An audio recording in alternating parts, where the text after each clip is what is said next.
Alright guys, in this video I'm going to show you how to do your side profile portrait in Pixlr. And you can see some of the examples right here. Incorporating organic or geometric shapes is going to be important. Incorporating a texture, playing around with the blend modes in there as well, and just making sure that you remember how to make something black and white, and then also clipping it out, which some of those videos are also available on the YouTube channel. So here we go. The first thing I'm going to do, I'm going to open up my image, which you can see I've already opened it right here. And this image I just took from Pexels. So as I take my tools, remember there are different tools that you could use. I like to use the lasso tool and then click on the polygonal lasso tool. And I'm going to start somewhere around here actually. So I'm going to incorporate the hair. For a lot of you guys, you may not have this long hair, especially hair that comes all the way out to the end of the frame. If it does that, I'll show you what to do at the end, because for mine it does. Now I'm doing this a lot quicker than you would. You should be zoomed in a lot more, especially to get those details. And again, since this is a demo, I'm not going in and making sure that everything is perfect. It's never going to be perfect, but just remember, as you're clipping it out, you should go slightly inside of your subject, not right at the edge, because if you do, you're more likely to get that white ghosted image. And usually nobody recognizes that there's like a slight, like 2 pixel amount of space that's like taken away from the image. Now if there is a white ghosted image around it, then that is very noticeable, especially when you put it on your background. Alright, for the sake of time, I'm going to zoom back out. And again, you will take your time. Remember, do not double click with the polygon lasso tool. And with the different tools, some of them are better depending on your picture. If you don't have much of a background and there's a nice contrast between your foreground and your background, meaning that your model maybe has a lighter color than your background, then maybe the wand tool works best. But it's all preference too. Alright, so at the end, when you click back over here, notice that I'm actually selecting things outside of my artboard, right? That doesn't matter. Whenever your subject goes outside of the actual like artboard, you want to click outside of this. This is obviously extra, but just make sure that you click back at the beginning and then you get your marching ants. And when I have my marching ants, I want to go to select, convert to mask, so I could clip it out. Now you see we have the floating head. As I mentioned before, you do want it to look like a floating head. Now I'm changing my composition right here. You can see I clicked on the crop tool. I'm moving this up because there was a lot of space there that I do not need now. Notice that the grid that we've talked about is on there. I do want to change it a little bit actually, because the section that I want to be focused on is the lips. So I'm starting there, and I figure it would go up from the lips, and the movement of most people's eyes would go from the lips also to the eyes down through the hair. So I've clipped it. I click on the arrange tool and it is done. Now I want to make this into black and white, just like the image that inspired us. So I'm going to click on adjust, hue and saturation, and I'm going to bring the saturation all the way down to 0 or negative 100 actually. Then the lightness, I could play around with this. I'm just going to leave it there. I really didn't do much on it. I'm going to hit apply. Alright, now I want to actually start playing around with colors. Now for you guys, you should definitely think through your colors. You could research your colors as well. I am just going to go with one that I found on Pinterest. You could also take someone's palette and then customize it for yourself. So what I'm going to do, because I've already downloaded my color palette from Pinterest, you could also do it from Google Images. I'm going to go to layers and I'm going to add image as layer. So for me, my color palette is this one right here. And there it is. I'm going to make it smaller actually. And it's just going to be an extra layer on there, right? Color palette, background. Next thing I want to do, I want to unlock this background layer. Double click on the lock. And I'm going to change the name. I'm going to call this one model. Then I'm going to create another layer by clicking on the plus right here on the layers palette, empty. And I'm going to call this one BG for background. I find that BG is just easier to spot in the mess of layers that sometimes happens. I'm going to create another one, empty. This one I'm going to call shapes. There it is. And then another one that I'm going to call brushes. Let's see. Brushes. Okay.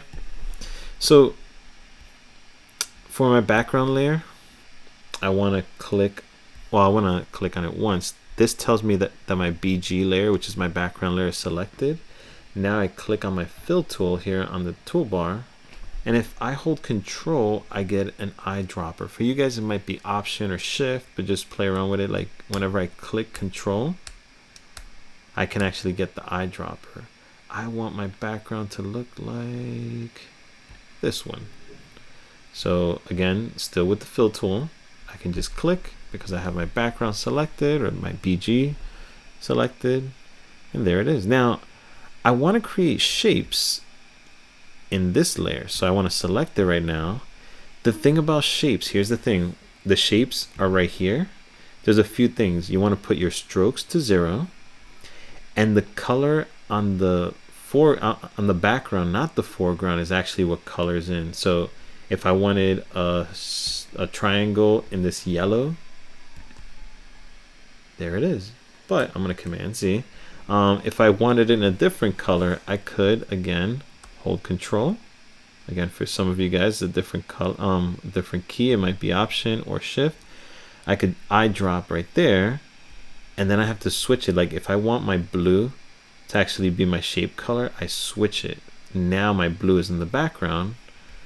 I take the same thing, my triangle, I pull it down, and there it is. Now I could do multiple colors. For example, I might want some that are this gray. Seems like the same gray. Oh, that's why. I didn't switch it to my background color.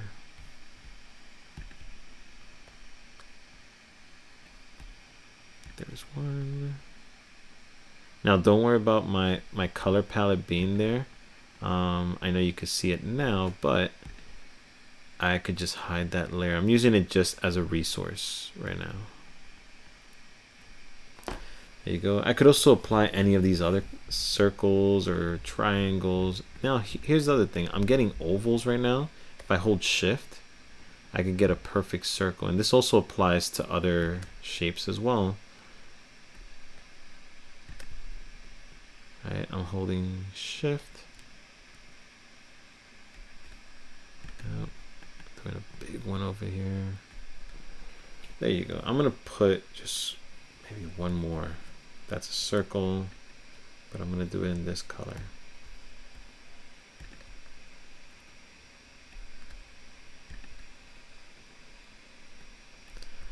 All right, maybe I went a little bit too far with the shapes, but there you go. All right, I'm gonna hide my color palette. Now, it doesn't look like much right now, but if you start messing around with the different blend tools for shapes, I could come in here, do something like this maybe. That seems okay. And then I could come and add brushes. Now with your brushes, it's the foreground color, not the background color. So if I want a light colored one, there it is. Here's my brush. I could change this brush to be anything in here. You can see there are some funky ones like this one. It's usually like this, which will give you a whole bunch of this same shape, but you could change the steps in between. For example, I might want this one or this one. I'll try this one for right now. I'm actually gonna make them closer to each other. No, that looks a little weird. How about these?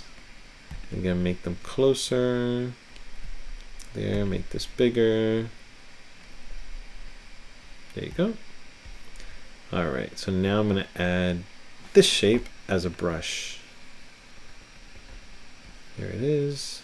Add some more on top. Actually, no. I like that little space right there. I'm going to differentiate it by adding smaller ones. There you go. There you go. All right. And the same thing, I could come in here, change the blend mode. Part of this is playing around with the actual parts of it, like the blend modes. What do you like? You could change the blend mode. You could also change the transparency of it. That seems okay. Maybe a little bit less. Sure. And then the last thing is texture. So texture is an important part to this, and it depends where you put it. But for me, I believe I've downloaded one already. So let me go up here to layers, add image as layer. But you could pull this from anywhere. Like you could just go to Pinterest and pull up different textures. Actually, you know what? I'm gonna pull it up from Pinterest. I'm going on Pinterest right now. I'm gonna put texture.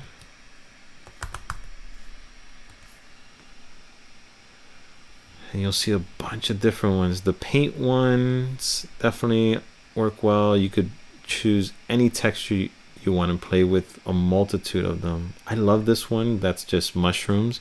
What I do, I click right here to download it.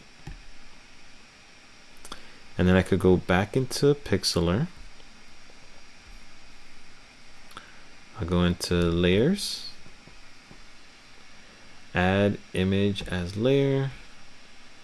I could find my mushroom one. I just make this bigger.